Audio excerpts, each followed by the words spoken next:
So right now I want to just share a little bit of my health journey and why I decided to become a health coach, a preventative disease practitioner, a holistic educator on all things natural that not only have the potential to reverse any ailments and diseases, or at least mitigate their problems, but to also prevent many of these things from happening in the first place or keeping them at bay for as long as possible.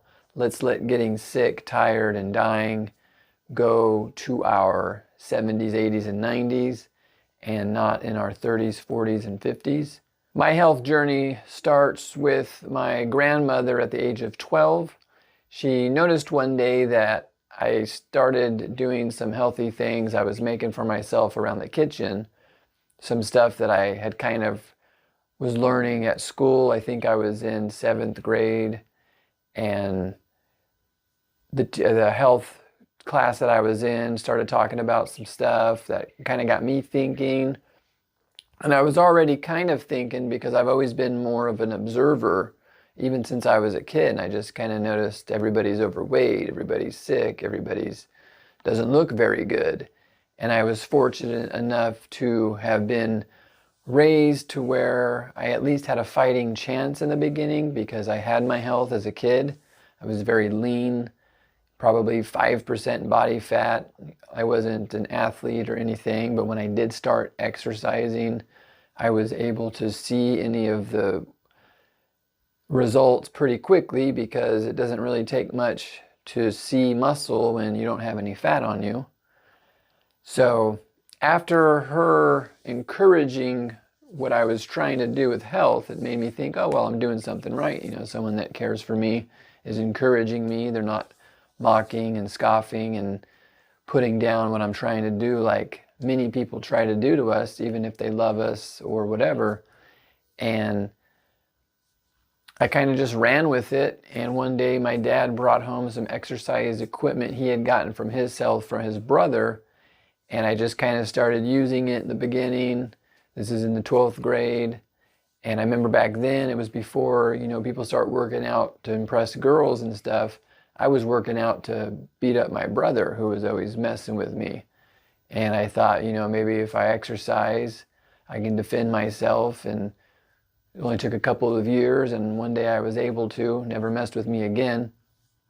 And so pretty much those are the beginning stages of my health journey. So it's more rooted in something that you can prolong and something that you can sustain. If you're only working out just to impress a girl, or you just start working out to join the football team, or you're just working out because you're in the military, or you're just trying to take care of yourself so you can look good in your tuxedo for your wedding or your wedding gown, those aren't so sustainable because you're only doing it for a little fraction of a period.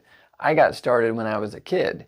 And anything you get going when you're young like that, you have a very strong possible ability to keep things going well into your young adult life and into your later years of your life.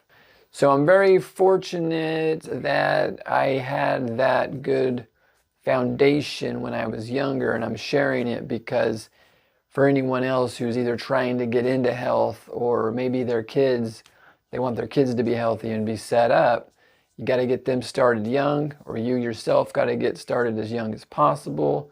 You got to get those wins, build those habits, make it a part of your DNA as quickly as possible so that when life does get hard, and it will, you have a better chance of getting out of it at least still physically fit, in good shape, healthy, so that no matter how much you might have crumbled, kind of sort of what has happened to me in my later 30s and early 40s, you're able to pick yourself back up and give it another try, whether that's in your 20s and even your 50s and 60s. If you're got energy and you got health, you still got a fighting chance. It's not over.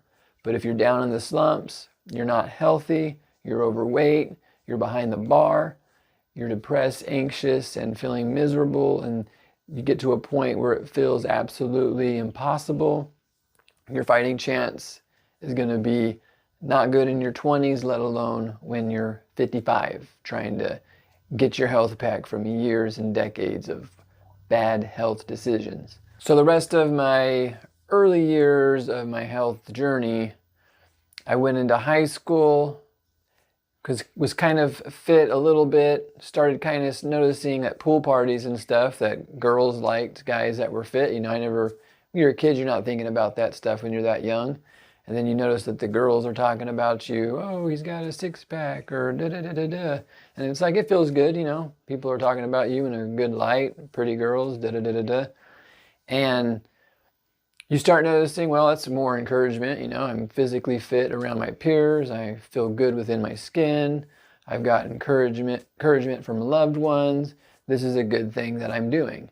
And by the time you're out of school and you're into your 20s, you start noticing the people around you are already kind of starting to fall off. They're gaining weight. They're looking 10 years older than you. And you're grateful that you took that journey early on. And that's kind of what had happened to me. My only problem was I was working out wrong. I was doing more mirror muscles, a lot of the frontal muscles that caused my back and my legs and my posture to go really bad. So I was in a lot of pain by my mid-20s. And so I had to do a lot of reading and a lot of educating myself, both a little bit of college, but most of what I learned was out of college about posture and anatomy and physiology and kinesiology stuff. And so I was able to, instead of going to doctors and chiropractors and taking injections and pills and pain meds and all this stuff that people do when they're in pain, I educated myself and I reversed my pain. So I went from feeling like I was almost becoming crippled into, now that I'm 42, I feel younger than I did at 25. And I remember a chiropractor telling me that at 25, I had the spinal cord of a 45-year-old. So now maybe my spine's of an actual 42-year-old and not a 65, 70-year-old of what it might have been by now, almost 20 years later. I couldn't even imagine. So instead of walking around all messed up and hurting here and hurting there and hurting all over my body, I don't have quite as much pain as I used to, and nowhere near the amount of pain I would have now. Nowhere near the amount of hospital and doctor and physician visits and money it probably would have cost to just feel a little better. And we all know that if I got into that system of it, something else would have went wrong. I'd have another problem, and it would just be a downward spiral from there. Because if getting into that system actually helped, there'd be a lot of healthy people instead of the health problem getting worse around not only the country but the world. So just like my grandmother encouraged me to be healthy and to keep going, I'm encouraging you to get on, find ways to become healthier with all of the technology and ways to learn this. Nowadays, there's no excuse to not have virtually a PhD in how to be healthy, how to sustain your health. You got YouTube, you got audios, you got podcasts.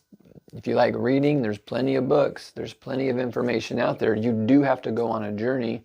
It will take time. It will take effort. But anything worth anything takes that kind of time, takes that kind of effort.